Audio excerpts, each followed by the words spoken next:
இன்னொரு ஓகே. உங்களோட பெர்ஸ்பெக்டிவ்ல நம்ம பேசியாச்சு. இன்னொரு பெர்ஸ்பெக்டிவ் எடுத்து பேசுவோமா? பேசுவோம். இது எதுவுமே சரியா இருக்கக்கூடிய தகவல் கிடையாது. அவங்களுடைய கருத்து கணிப்புல ஒரு கருத்து கணிப்பே பொட்டிய வாங்கிட்டோம்னா அதாவது பேசிடலாங்கிற ஒரு கருத்து கணிப்பு சகோதரா ஒண்ணு இருக்கு. நீங்க அது அதாவது ஒரு பெர்ஸ்பெக்டிவ் இருக்குல்ல. கருத்து கணிப்பே நான் ஏத்துக்க மாட்டேன். கள ஆய்வுன்னு தான் சொல்லுவேன். ஆமா. நான் வந்து சரி கலா ஆய்வு. நான் தீசஸா தான் பண்றது எப்பவுமே. அதாவது ஒருத்தருக்கு பிடிக்கும், ஒருத்தருக்கு பிடிக்காது. எல்லாருமே என்கிட்ட அழுத்தம் குடுத்தாங்க.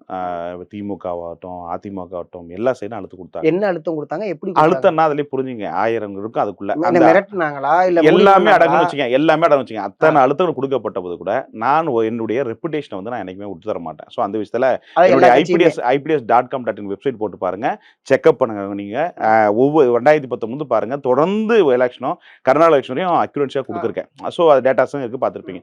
அப்புறம் போது இதுல நான் காம்ப்ரமைஸ் ஆக மாட்டேன். ஸோ அதனால வந்து நான் இருக்கிற இத பதிவு பண்ணுறவங்க தான் பதிவு பண்ண ஒழிய நான் வெல போல. அது சட்சட் உண்ம அதுதான்.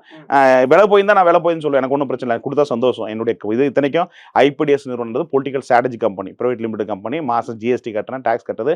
தகவல் சட்டத்துல கூட நீங்க வந்து எவ்வளோ மாசம் அக்கவுண்ட் எவ்வளோ இருக்குன்னு கூட நீங்க பார்த்துக்கலாம். ஸோ அதெல்லாம் கேட்டு நான் குடுக்க கூட தயார். ஸோ அப்படின்ற போது இது வந்து எந்த ஒரு ஆதாரமும் இல்லாம கைவிட்டு வாங்கிட்டான்ற ஒரு செய்தியை வந்து பரப்புறதுக்கு காரணம்னா, மற்றவர்கள் வந்து அவங்க கட்சி டேமேஜ் ஆகிறதுக்காக அது இப்போ ஊடகத்திலும் வந்து நிருபர்கள் வந்து அந்த கட்சியினுடைய அஜெண்டா ஆட்கள் வந்துட்டாங்க. ஸோ அதனால என்ன இது எப்படி நீங்க இதை ஏத்துக்கவே முடியாது. இது இது இது உங்களை நோக்கி ஒரு கேள்வி இல்ல எழுப்புச்சுன்னா இல்ல அது அதுதான் தப்பு. இங்க சுத்தி ஜேர்னலிஸ்ட்லயே வந்து நிறைய வந்து அண்டர் கிரவுண்டா சில விஷயம் நடக்குது. எப்படி? எப்படின்னா அவங்க கட்சி சார்ந்தவர்களுடைய தூண்டுதல் அடிப்படையில் உள்நோக்கத்தோடு கேட்கப்படுற கேள்விகள் இருந்து கிட்டத்தட்ட நான் 2002 லயலா காலேஜ்ல cultural communication media credit course ஒரு வருஷத்துக்கு 14 கிரெடிட் எடுக்கணும். அதுல 2 கிரெடிட் எக்ஸ்ட்ரா கரிக்குலம் தான் கொடுக்கப்படுவாங்க. அப்படின்ற போது அதில் நான் கிரெடிட் கோர்ஸ்ல வந்து பயிற்சி பெற்று அதோட தனராஜ்னு சொல்லி அதனுடைய இயக்குனராக இருந்து அதனுடைய செக்ரட்டரி நான் மாணவருடைய செக்ரட்டரியா இருந்து அதில் பயிற்சி பெற்று அதன் அடிப்படையில் வரும்போது 2004 வந்து கோபிச்செட்டிப்பாளையம் பெரியகுளம் கடிக்க முடியல. அக்யூரன்சியா நான் விட்டேன். ஸோ அப்படி போது 2001 சட்டமன்ற தேர்தலில் தோத்துனா கேட்கணும். 2010 பார்லிமெண்ட் தான் கேட்கணும். 2024 பார்லிமெண்ட் தேர்தலில் நான் வெற்றி பெற்றிருக்கேன். இந்தியாவில் எக்ஸிட் போல்ல வந்து நான் வெற்றி பெற்றிருக்கேன். அதோட டேட்டாஸும் வெப்சைட்ல கொடுக்கப்பட்டிருக்கேன். இது எங்கேயோ நான் காம்ப்ரமைஸ் ஆயிருக்கேன். அப்படி இருக்கும்போது என்ன ஃபேக்குன்னு சொல்றதுக்கான எவிடன்ஸ் தப்பு இல்லை. அப்படி சொல்லக்கூடாதுல்ல.